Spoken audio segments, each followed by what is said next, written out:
जिस उपदेश से राम जी को राजकुमार भगवान राम बने, वो उपदेश आप सुन रहे हैं।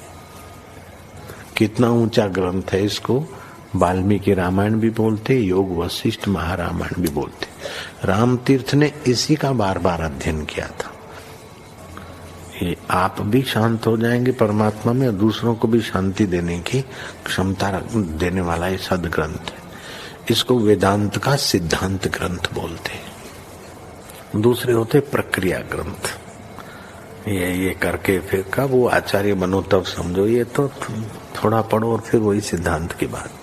तो बार बार योग वशिष्ठ महारामायण विचारने योग। ओम श्री सद्गुरु परमात्मने नमः। श्री वशिष्ठ जी बोले, ही राम जी, जो बुद्धिमान है उसको बड़ी आपदा भी दुख नहीं देती। जैसे बड़ा वायु भी पर्वत को चला नहीं सकता। इसी कारण प्रथम चाहिए कि संतों का संग और सत्शास्त्रों का विचार करे और बुद्धि बढ़ावे। जब बुद्धि सत्य मार्ग की ओर बढ़ेगी तब परम बोध प्राप्त होगा।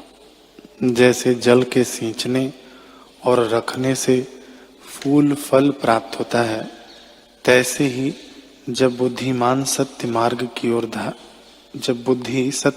की ओर धावती है तब परमानंद प्राप्त होता है। जैसे शुक्ल पक्ष का चंद्रमा पूर्णमासी को बहुत प्रकाशता है।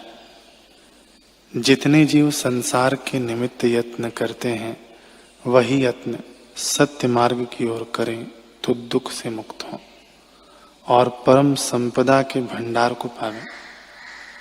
संसार रूपी वृक्ष का बीज बुद्धि की मूढ़ता है। इससे मूढ़ता से रहित होना बड़ा लाभ है। स्वर्ग पाताल का राज आदि जो कुछ पदार्थ प्राप्त होते हैं, सो अपने प्रयत्न से मिलते हैं। संसार रूपी समुद्र के तरने को अपनी बुद्धि रूपी जहाज है, और तप तीर्थ आदि शुभ आचार से जहाज चलता है। बोध रूपी पुष्प लता को बढ़ाने को दैवी संपदा जल है। उसके बढ़ने से सुंदर फल प्राप्त होता है। जो बोध से रहित चल ऐश्वर्य से बड़ा भी है, उसको तुच्छ अज्ञान नाश कर डालता है। जैसे बल से रहित सिंह को गीदड़ हिरण भी जीत लेते हैं।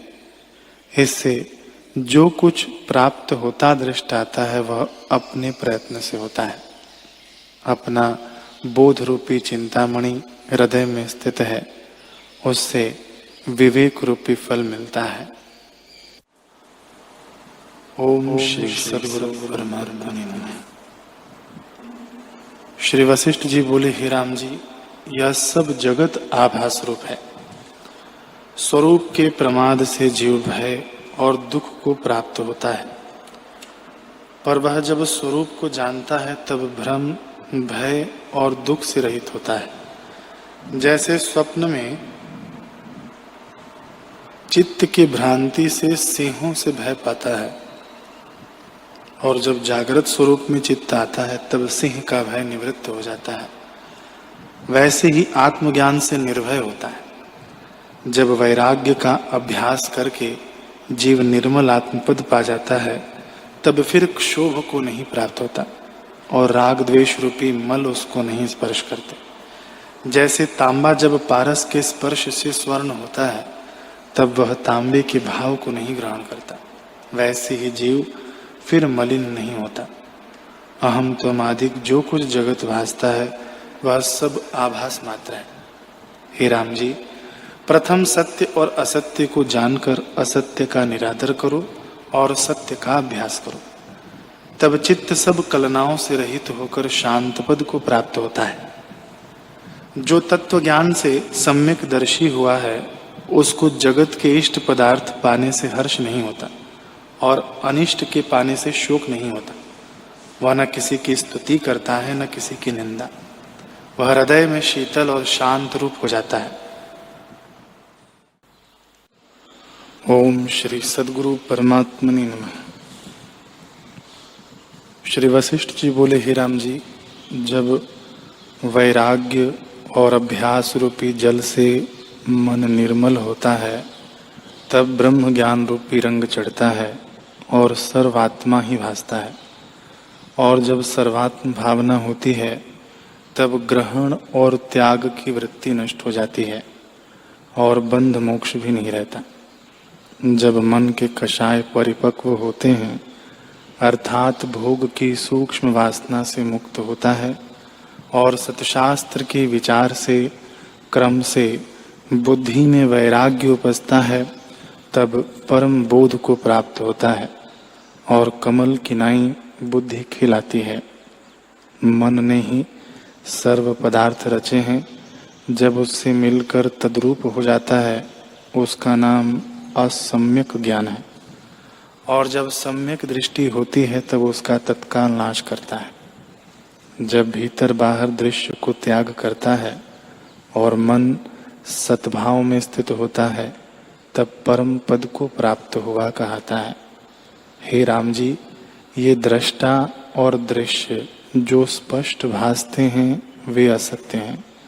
उन असत के साथ तन्मय हो जाना, यह मन का रूप है।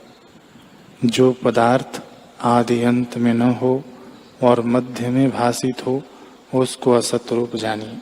सो यह दृश्य आदि में भी नहीं उपजा और अंत में भी नहीं रहता। मध्य में जो भासता है वह असत रूप है। अज्ञान से जिनको यह सत भासता है, उनको दुख की प्राप्ति होती है। आत्म भावना बिना दुख निवृत्त नहीं होती। श्री योग वासिष्ठ महारामायण। राम जी बोले, हे भगवान, जो पदार्थ शास्त्र प्रमाण से सिद्ध है वही सत्य है, और शास्त्र प्रमाण वही है जिसमें राग द्वेष से रहित निर्णय है और अमानित्व, अदम्भित्व आदि गुण प्रतिपादन किए हैं। उस सृष्टि से जो उपदेश किया है सो ही प्रमाण है, और उसके अनुसार जो जीव विचरते हैं सो उत्तम गति को प्राप्त होते हैं। और जो शास्त्र प्रमाण से विपरीत वर्तते हैं वह अशुभ गति में प्राप्त होते हैं। लोक में भी प्रसिद्ध है कि कर्मों के अनुसार जीव उपजते हैं। जैसा जैसा बीज होता है तैसा ही तैसा उससे अंकुर उपजता है। तैसे ही जैसा कर्म होता है तैसे गति को जीव प्राप्त होता है। कर्ता से कर्म होता है, इस कारण यह परस्पर अभिन्न है। इनका इकट्ठा होना क्यों कर हो? कहाँ से कर्म होते हैं और कर्म से गति प्राप्त होती है। पर आप कहते हैं कि मन और कर्म ब्रह्म से इकट्ठे ही उत्पन्न हुए हैं। इससे तो शास्त्र और लोगों के वचन अप्रमाण होते हैं। हे देवताओं में श्रेष्ठ, इस संशय के दूर करने को आप ही योग्य हो। जैसे सत्य हो तैसे ही कहिए। श्री वशिष्ठ जी बोले, हे रामचंद्र जी, यह प्रश्न तुमने अच्छा किया है। इसका उत्तर मैं तुमको देता हूं, जिसके सुनने से तुमको ज्ञान होगा। हे रामचंद्र जी, शुद्ध संवित मात्र आत्म तत्व में जो संवेदन फुरा है सो ही कर्म का बीज मन हुआ, और सो ही सबका कर्म रूप है। इसलिए उसी बीज से सब फल होते हैं। कर्म और मन में कुछ भेद नहीं। जैसे सुगंध और कमल में कुछ भेद नहीं है, तैसे ही मन और कर्म में कुछ भेद नहीं। मन में संकल्प होता है, उससे कर्म अंकुर ज्ञानवान कहते हैं। हे रामचंद्र जी, पूर्व देह मन ही है, और उस मन रूपी शरीर से कर्म होते हैं। वह फल पर्यंत सिद्ध होता है। मन में जो फुर्ती होती है, मन में जो स्फूर्ति होती है, वही क्रिया है और वही कर्म है। उस मन से क्रिया कर्म अवश्य सिद्ध होता है, अन्यथा नहीं होता। ऐसा पर्वत और लोकार आकाश लोक कोई नहीं जिसको प्राप्त होकर कर्मों से छूटे। जो कुछ मन के संकल्प से किया है वह अवश्यमेव सिद्ध होता है। पूर्वजों पुरुषार्थ प्रयत्न कुछ किया है वह निष्फल नहीं होता, अवश्यमेव उसकी प्राप्ति होती है। हे रामचंद्र जी, ब्रह्म में जो चैतन्यता हुई है वही मन है और कर्म रूप है और सब लोगों का बीज है, कुछ भिन्न नहीं। हे रामचंद्र जी, जब कोई देश से देशांतर जाने लगता है तब जाने का संकल्प ही उसे ले जाता है। वह चलना कर्म है। इससे स्फूर्ति रूप कर्म हुआ और स्फूर्ति रूप मन का भी है। इससे मन और कर्म में कुछ भेद नहीं। अक्षोभ समुद्र रूपी ब्रह्म है, इसमें द्रवता रूपी चैतन्यता है। वह चैत्यता जीव रूप है और उसी का नाम मन है। मन कर्म रूप है, इसलिए जैसे मन फुरता है और जो कुछ मन से कार्य करता है वही सिद्ध होता है। शरीर से चेष्टा नहीं सिद्ध होती। इस कारण कहा है कि मन और कर्म में कुछ भेद नहीं, पर भिन्न भिन्न जो भासता है सो मिथ्या कल्पना है। मिथ्या कल्पना मूर्ख करते हैं, बुद्धिमान नहीं करते। जैसे समुद्र और तरंगों में कुछ भेद नहीं और मूर्ख भेद मानते हैं, बुद्धिमान को भेद कुछ नहीं भासता। प्रथम परमात्मा से मन और कर्म इकट्ठे ही उपजे हैं।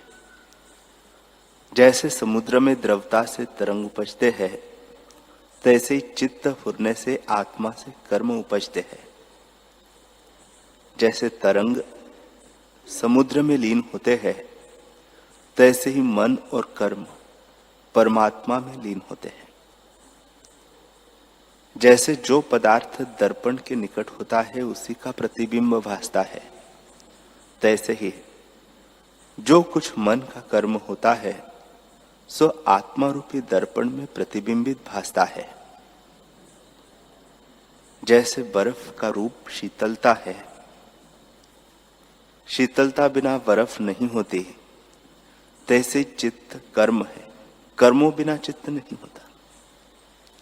जब चित्त से स्पंदता मिट जाती है तब चित्त भी नष्ट हो जाता है।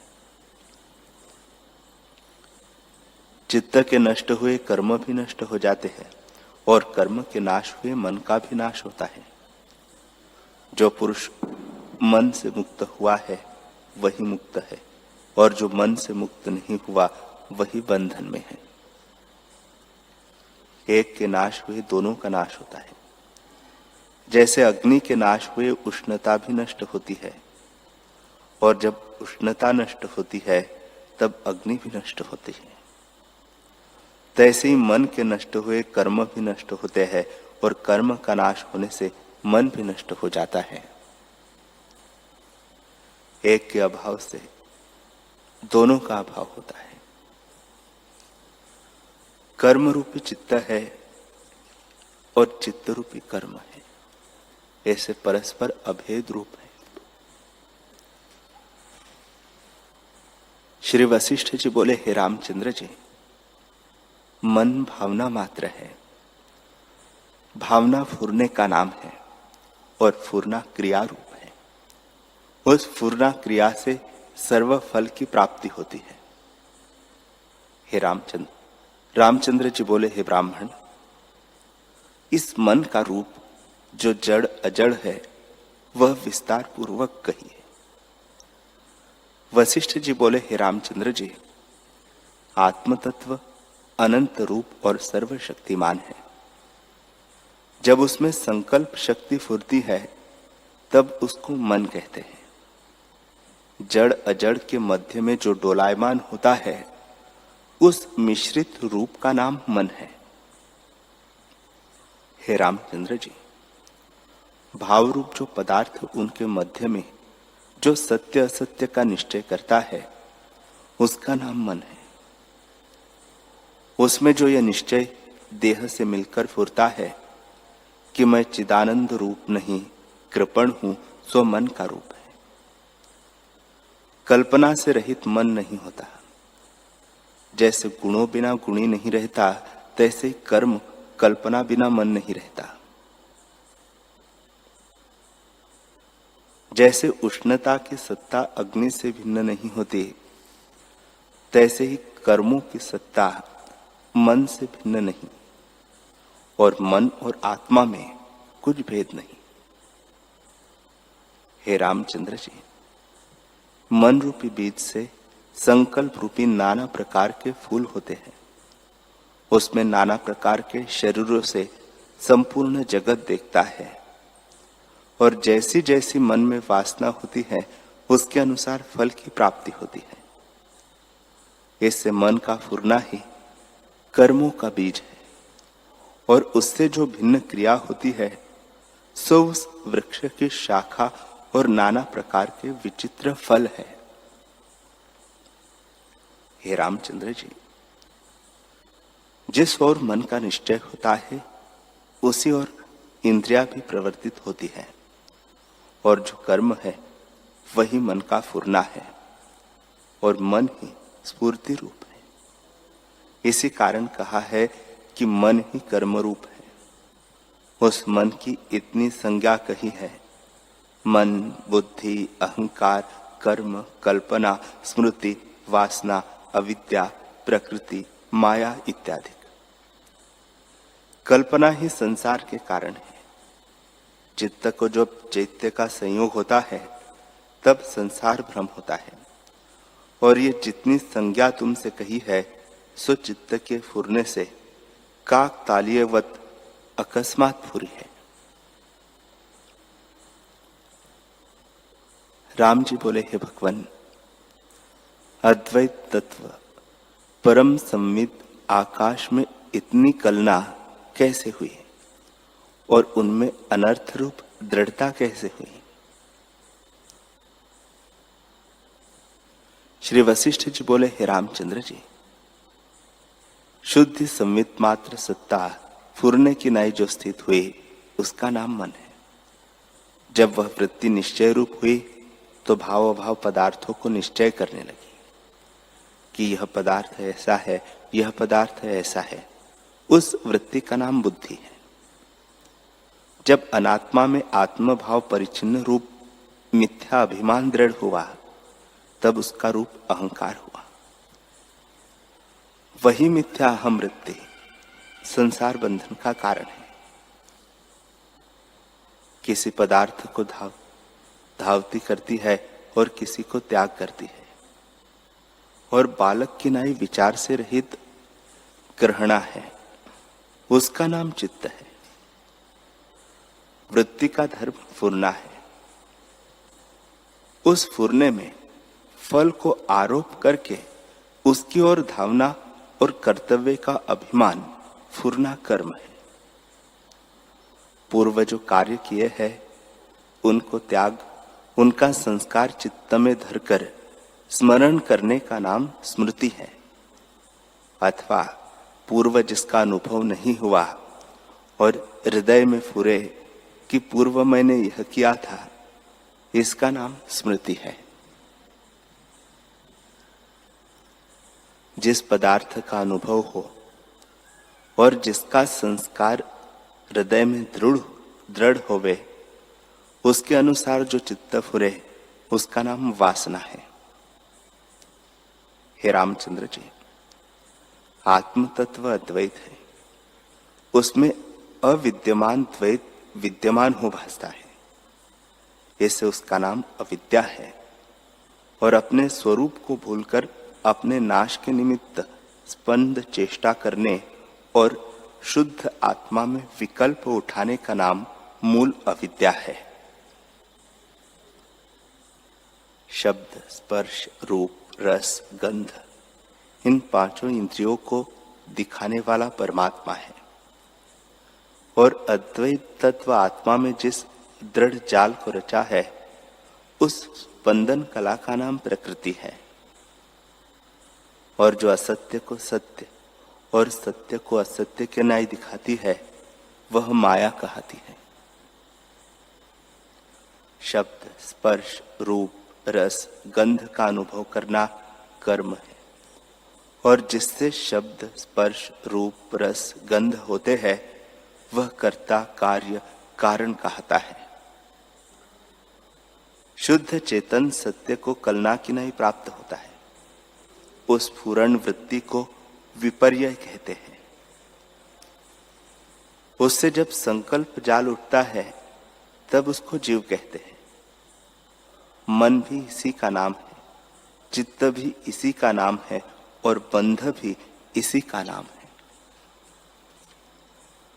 हे रामचंद्र जी, परमार्थ शुद्ध चित्त ही चैत्य के संयोग से और स्वरूप से बर्फ की नाई स्थित हुआ है। राम जी बोले, हे भगवान, यह मन जड़ है कि वह चेतन है? एक रूप मुझसे कहिए कि मेरे हृदय में स्थित हो। वशिष्ठ जी बोले, हे रामचंद्र जी, मन जड़ नहीं और चेतन भी नहीं। जड़ चेतन की गांठ के मध्य भाव का नाम मन है और संकल्प विकल्प में कल्पित रूप मन है। उस मन से यह जगत उत्पन्न हुआ है और जड़ और चेतन दोनों भावों में डोलायमान है, अर्थात कभी जड़ भाव की ओर आता है और कभी चेतन भाव की ओर आता है। शुद्ध चेतन मात्र में जो फूरना हुआ उसी का नाम मन है और मन, बुद्धि, चित्त, अहंकार, जीव आदि अनेक संज्ञा उसी मन की है। जैसे एक नट अनेक स्वांगों से अनेक संज्ञा पाता है, जिसका स्वांग धरता है उसी नाम से कहता है, तैसे ही संकल्प से मन अनेक संज्ञा पाता है। जैसे पुरुष विचित्र कर्मों से अनेक संज्ञा पाता है, पाठ से पाठक और रसोई से रसोईया कहता है, तैसे ही मन अनेक संकल्पों से अनेक संज्ञा पाता है। हे रामचंद्र जी, ये जो मैंने तुमसे चित्त की अनेक संज्ञा कही है, उनके अन्य अन्य बहुत प्रकार वादियों ने नाम रखे हैं। जैसा जैसा मन है तैसा ही तैसा स्वभाव लेकर मन, बुद्धि और इंद्रियों को मानते हैं। कोई मन को जड़ मानते हैं, कोई मन से भिन्न मानते हैं और कोई अहंकार को भिन्न मानते हैं। वे सब मिथ्या कल्पना है। न्यायिक कहते हैं कि सृष्टि तत्वों के सूक्ष्म परमाणुओं से उपजती है। जब प्रलय होता है तब स्थूल तत्व प्रलय हो जाते हैं और उनके सूक्ष्म परमाणु रहते हैं और फिर उत्पत्ति काल में वही सूक्ष्म परमाणु दूने तिगुने आदि होकर स्थूल होते हैं। उन्हीं पांचों तत्वों से सृष्टि होती है। सांख्य मत वाले कहते हैं कि प्रकृति और माया के परिणाम से सृष्टि होती है और चार्वाक पृथ्वी, जल, तेज, वायु चारों तत्वों के इकट्ठे होने से सृष्टि उपजती मानते हैं और चारों तत्वों के शरीर को पुरुष मानते हैं और कहते हैं कि जब तत्व अपने आप से बिछुड़ जाते हैं तब प्रलय होती है। आहर और ही प्रकार के मानते हैं और बौद्ध और वैशेषिक आदि और प्रकार से मानते हैं। पंचरात्रिक और प्रकार ही मानते हैं, परंतु सभी का सिद्धांत एक ही ब्रह्म आत्म तत्व है। जैसे एक ही स्थान के अनेक मार्ग हो तो उन अनेक मार्गों से उसी स्थान को पहुंचता है, तैसे ही अनेक मतों का अधिष्ठान आत्म सत्ता है और सबका सिद्धांत एक ही है। उसमें कोई वाद प्रवेश नहीं करता। हे रामचंद्र जी, जितने मत वाले हैं वे अपने अपने मत को मानते हैं और दूसरे का अपमान करते हैं। जैसे मार्ग के चलने वाले अपने अपने मार्ग की उपमा करते हैं, दूसरे की नहीं करते, तैसे ही मन के भिन्न रूप से अनेक प्रकार जगत को कहते हैं। एक मन की अनेक संज्ञाएं हुई है। जैसे एक पुरुष को अनेक प्रकार से कहते हैं। स्नान करने से स्नान करता, दान करने से दान करता, तप करने से तपस्वी इत्यादि क्रिया और उनकी करने की अनेक संज्ञाएं होती हैं। अनेक शक्ति मन की कही है। मन ही का नाम जीव, वासना और कर्म है। हे रामचंद्र जी, चित्त ही के फुरने से संपूर्ण जगत हुआ है और मन ही के फुरने से भासता है। जब वह पुरुष चैत्य के फुरने से रहित होता है तब देखता है तो कुछ नहीं देखता। यह प्रसिद्ध जानिए है कि जिस पुरुष को इंद्रियों के विषय शब्द, स्पर्श, रूप, रस, गंध, इष्ट अनिष्ट में हर्ष शोक देता है उसका नाम जीव है। मन ही से सब सिद्ध होता है और सब अर्थों का कारण मन ही है। जो पुरुष चैत्य से छूटता है वह मुक्त रूप है और जिसको चैत्य का संयोग है वह बंधन में बंधा है। हे रामचंद्र जी, पुरुष मन को केवल जड़ मानते हैं। उनको अत्यंत जड़ जानो और जो पुरुष मन को केवल चेतन मानते हैं वे भी जड़ हैं। यह मन केवल जड़ नहीं और न केवल चेतन ही है। जो मन का एक ही रूप हो तो सुख दुख आदि विचित्रता न हो और जगत की लीनता भी नहीं।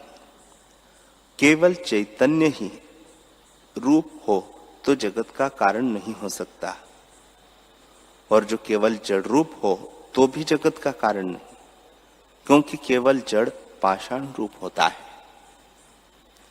जैसे पाषाण से कुछ क्रिया उत्पन्न नहीं होती, तैसे ही केवल जड़ मन जगत का कारण नहीं होता।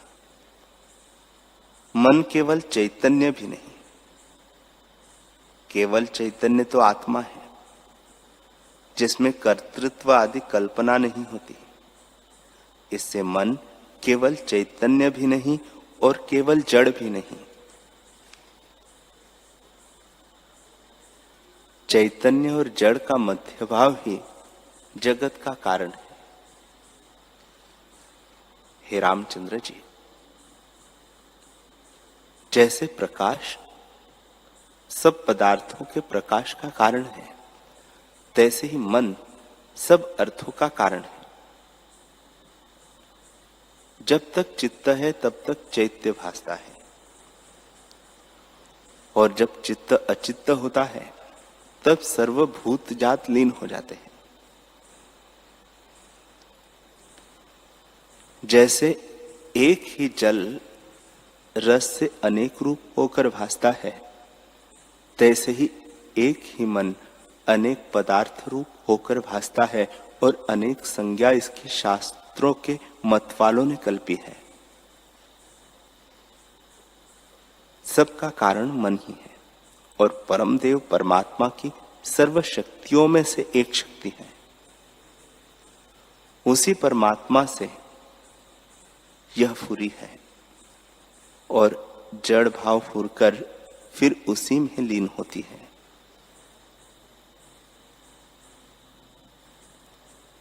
जैसे मकड़ी अपने मुख से जाला निकालकर फैलाती है और फिर आप ही में लीन कर लेती है, तैसे ही परमात्मा से यह जड़ भाव उपजता है। हे रामचंद्र जी, नित्य शुद्ध और बोध रूप ब्रह्म है। वह जब प्रकृति भाव को प्राप्त होता है तब अविद्या के वश से नाना प्रकार के जगत को धारता है और उस ही के सर्व पर्याय है। जीव, मन, बुद्धि, चित्त, अहंकार इत्यादि संज्ञा मलिन चित्त की होती है। यह संज्ञाएं भिन्न भिन्न मतवादियों ने कल्पी हुई है, पर हमको संज्ञा से क्या प्रयोजन? राम जी ने पूछा, हे भगवान, यह सब जगत आडंबर मन ही ने रचा है और सब मन रूप है और मन ही कर्म रूप है, यह आपके कहने से मैंने निश्चय किया है, परंतु इसका अनुभव कैसे हो? वशिष्ठ जी बोले, हे रामचंद्र जी, यह मन भावना मात्र है। जैसे प्रचंड सूर्य की धूप मरुस्थल में जल को भासती है, जैसे प्रचंड सूर्य की धूप मरुस्थल में जल होकर भासती है, तैसे ही आत्मा का आभास रूप मन होता है। उस मन से जो कुछ जगत भासता है वह सब मन रूप है। कहीं मनुष्य, कहीं देवता, कहीं दैत्य, कहीं पक्षी, कहीं गंधर्व, कहीं नागपुर आदि जो कुछ रूप भासते हैं वे सब ही मन से विस्तार को प्राप्त हुए हैं, पर वे तृण और काष्ठ के तुल्य हैं। उनके विचारने से क्या है? यह सब मन की रचना है और मन अविचार से सिद्ध है, विचार करने से नष्ट हो जाता है। मन के नष्ट हुए परमात्मा ही शेष रहता है, जो सबका साक्षीभूत, सर्व से अतीत, सर्वव्यापी और सबका आश्रयभूत है। उसके प्रमाद से मन जगत को रच सकता है। इस कारण कहा है कि मन और कर्म एक रूप है और शरीरों के कारण है।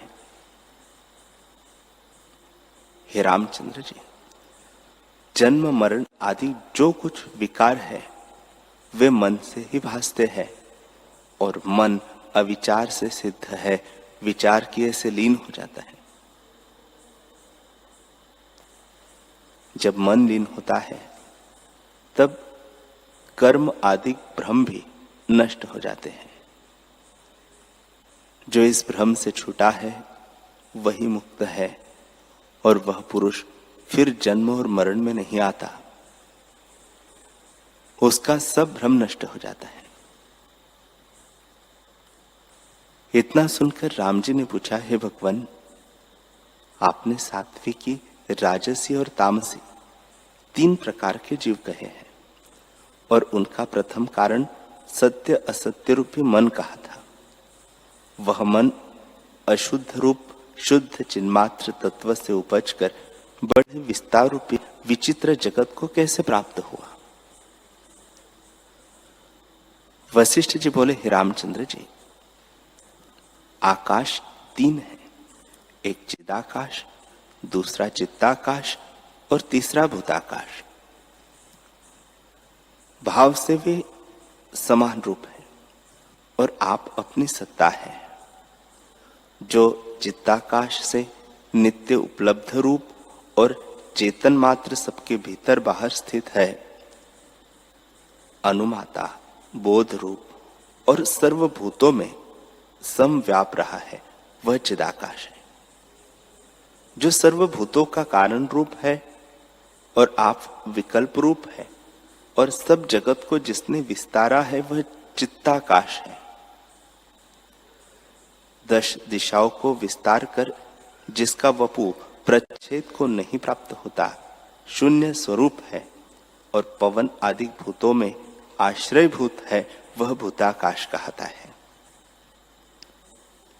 हे रामचंद्र जी, चित्ताकाश और भूताकाश दोनों चिदाकाश से उपजे हैं और सबके कारण है। जैसे दिन से सब कार्य होते हैं, तैसे ही चित्त से सब पदार्थ प्रकट होते हैं। वह चित्त जड़ भी नहीं और चैतन्य भी नहीं। आकाश भी उसी से उपजता है। हे रामचंद्र जी, ये तीनों आकाश भी अप्रबोधक के विषय है, ज्ञानी के विषय नहीं। ज्ञानवान तीन आकाश अज्ञानी के उपदेश के निमित्त कहते हैं। ज्ञानवान को एक परब्रह्म पूर्ण सर्व कल्पना से रहित भासता है। द्वैत, अद्वैत और शब्द भी उपदेश के निमित्त है, प्रबोध का विषय कोई नहीं। हे रामचंद्र जी, जब तक तुम प्रबोध आत्मा नहीं हुए, तब तक मैं तीन आकाश कहता हूं। वास्तव में कोई कल्पना नहीं। जैसे दावाग्नि लगे से वन जलकर शून्य भासता है, तैसे ही ज्ञान अग्नि से जले हुए चित्ताकाश और भूताकाश चिदाकाश में शून्य कल्पना भासते हैं। मलिन चैतन्य जो चैत्यता को प्राप्त होता है, इससे यह जगत भासता है। जैसे इंद्रजाल की बाजी होती है, तैसे ही यह जगत है। बोधहीन को यह जगत भासता है। जैसे असम्यक दर्शी को सीपी में रूपा भासता है, तैसे अज्ञानी को जगत भासता है, आत्म तत्व नहीं भासता। जब दृश्य भ्रम नष्ट हो जावे, तब तो मुक्त रूप हो जावे।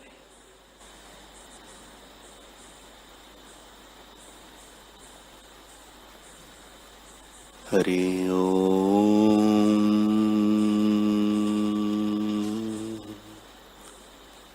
हरि ओम।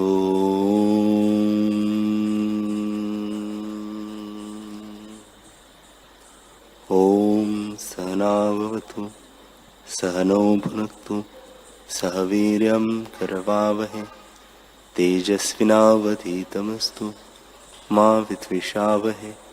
ओम शांति शांति शांति। श्री सद्गुरुदेव भगवान की जय।